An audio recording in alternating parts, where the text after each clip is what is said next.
And I'm going to ask one of, maybe all of you to speak a little bit about it.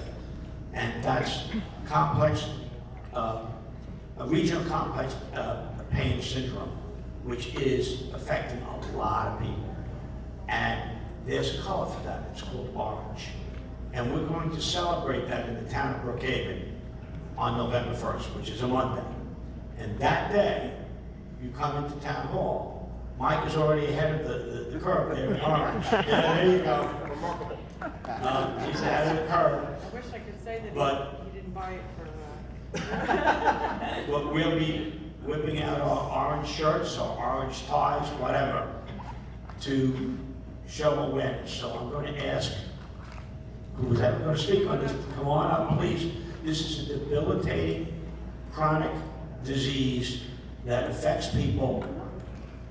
And anyone who's had any type of pain orange, come up. She wants them to go up, okay. knows that the one thing that you want it to do is to stop.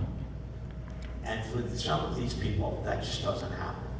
And it's a disease that we should speak about. It's an affliction that should be discussed, to call attention to it so that research and work can be done to help people overcome this. And I'm going to give this to you. On behalf of RSDSA, I wish to thank Mr. Romaine and the Brookhaven Town Council for proclaiming the first Monday of November CRPS Awareness Day in the town of Brookhaven. I am dedicating this year's proclamation to all of those we have lost and the warriors still fighting and their caregivers. Those of you that have been part of this journey with me have seen my decline over the years. When I first began coming here, I was walking. Today, you can see I am not. That is because CRPS is a painful, debilitating, chronic, pervasive, and largely invisible illness that impacts all aspects of a patient's life. This is wearing on me, and I'm tired. I've been fighting this beast for nearly a quarter of a century and nearly half of my life. Medical professionals don't know enough about it, and crazy symptoms keep popping up. It can become systemic. There is a significant amount of us suffering with cardiac, thyroid, GI, vision, heart, mental health, and female issues. I'm tired of fighting my insurance company and the government to get approvals for treatments and medications that are far from cures, are just band-aids for symptoms and come with nasty side effects. Most of all, I'm tired of opening my Facebook feed to see that the CRPS community has lost another warrior. We lost so many during the pandemic. Some contracted COVID and were hit hard because CRPS weakens the immune system. Other CRPS warriors succumbed to what is known as the suicide disease because care was cut off and pain was deemed non-life-threatening and relief non-essential. The statistics are sobering. An estimated 233 patients in the U.S. took their own lives in 2020. That's approximately one warrior giving up the fight every day and a half. That's just CRPS patients. That doesn't include any other chronic pain. A 2021 National Institute Health peer-reviewed article on the ideation of suicide among CRPS patients concluded that 74% of CRPS patients are at a high risk of suicide. 3 of 5 CRPS patients report they seriously consider suicide, particularly during flares. Look around you. Look at the faces of your neighbors who are suffering.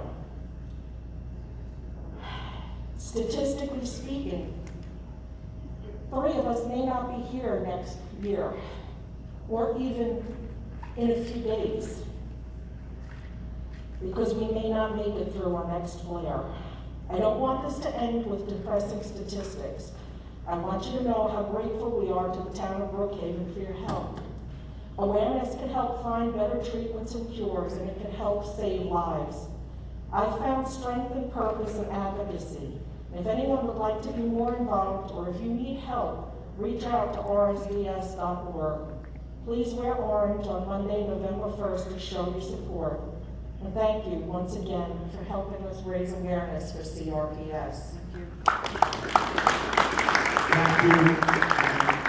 We proclaim November 1st as RSD/Awareness CRPS Awareness Day so that more are aware, so that we can call attention to this syndrome, so that we can get the type of research that is necessary to try to overcome some of the chronic pain that people who suffer from this have to endure.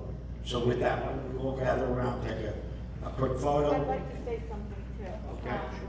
Cheryl helps us, but I work with I work with RSDSA, and 2016, two other women and myself decided that we needed more awareness, and for the community, our community to come together, so we started a walk in Eisenhower Park.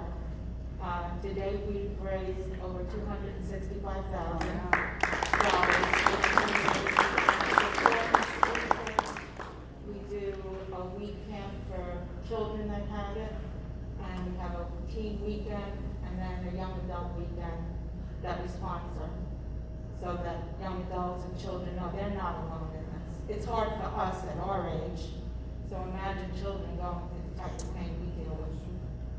So I want to thank you also for doing this for Cheryl. Well, not only thank you, but if you ever think about moving that walk to a location in Suffolk, the town would be happy to work with you to suggest locations, possibly town-owned locations like Cedar Beach or other facilities that we own, where you could walk around, and those walking could raise money for awareness and treatment. Yeah, we also do it expos. We have a lot of sponsors, doctors, physical therapists, natural healing, treatments. Right, Yes. yes, I know. So that they also can get consults from different doctors and learn about different treatments available to them. Absolutely. Before the pandemic closed us down every October, we would have a health fair. We're not doing that this year because of the pandemic concern. Right. We didn't But- do the walk this year or last year. Right. Hope to be back next year. Hopefully next year. God bless. Let me give you this proclamation, Carol, and let's gather around, please. Okay, ready? Right here. Okay. I can't see them. Come on. Okay. Thank you. Thank you very much. And always willing to work with you.